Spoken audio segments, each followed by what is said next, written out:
Hi, and welcome to another ink review. Today we're looking at another Robert Oster signature ink, and today it is his new ink, River of Fire.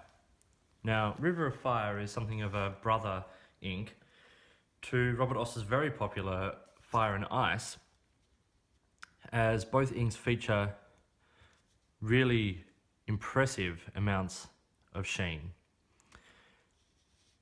Now, I'll say at the outset, this ink was provided for review by the manufacturer, but this is a completely honest and unpaid review. So this is just my experiences with the ink in the last sort of few days of using it. The ink is this beautiful rich green, which shades really well and has a reddy purple sort of sheen. The sheen isn't as vibrant as Fire and Ice, but I think because the contrast between the green and the sheen, the reddy purple sheen, is less so than with Fire and Ice, it's sort of harder to sort of see that coming through. But that sheen is still the X factor, and it's something that's really, really interesting. A little quick look at some sort of photometography, if you will. You can see here that there's lots of lovely yellow and sort of dusty blues in this ink. And you get some nice sort of aquarelle colours, and just below the yellows where you see the green that is the primary colour sort of this ink and where it starts to come through. I think it's actually really lovely chromatography and what you'd expect for an ink of this colour. So the ink comes in a 50ml environmentally friendly plastic bottle, which I really like about Robert Oster inks. The bottles are generally pretty great. They allow you to fill up the pen with ease, nice and deep into the bottle. But the only thing I have to say is that because they are a tall and slim bottle, they don't have the wide base that some other ink brands have, and so the bottle is a little less sort of sturdy.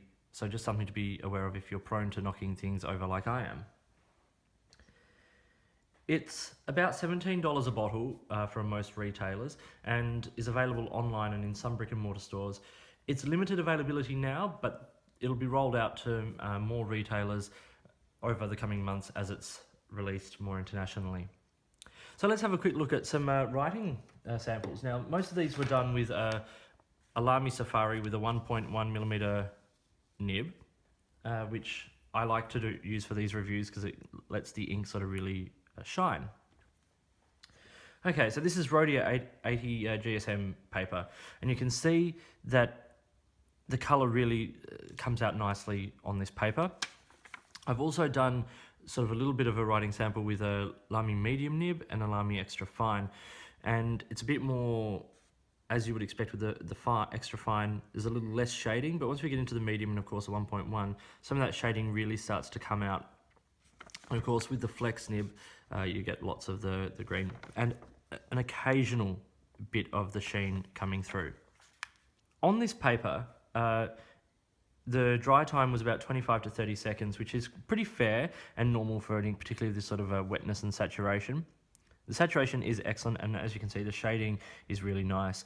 The sheen, okay, it's hard to spot on most paper. You can see it when you put down a lot of ink, particularly on, say, Tomo River, as you'll see in a minute.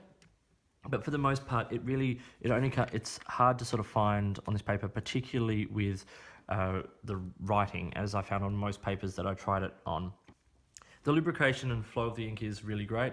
But the water resistance, like most Robert Oster inks, is quite low, and you tend to get a bit of some blues and even grey sort of coming through once you start to wash it off. This was 3 passes with a wet cotton bud, and you can see it removed most of the writing. You can sort of make it out, but I would really say that the water resistance is low. And as you'd expect with that, the cleaning of this ink is really great. It cleans out from the pens I've had it in really very easily indeed. On this paper, there's very little bleed, really only where we put down a large amount of ink, but from the general writing, it is quite clean and there is no feathering. Let's look at it on some other paper. So we'll start with the Tomoe River, seeing as though, oh, there you go, see that? There's that sheen. Isn't that just beautiful?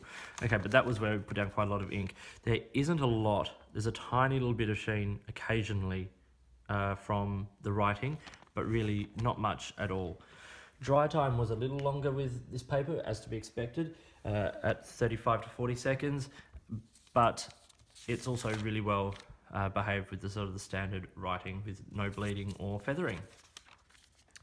Onto some cheaper papers, we get Reflex copy paper, 80 GSM, which is the, as I've said before, the sort of standard Australian copy paper.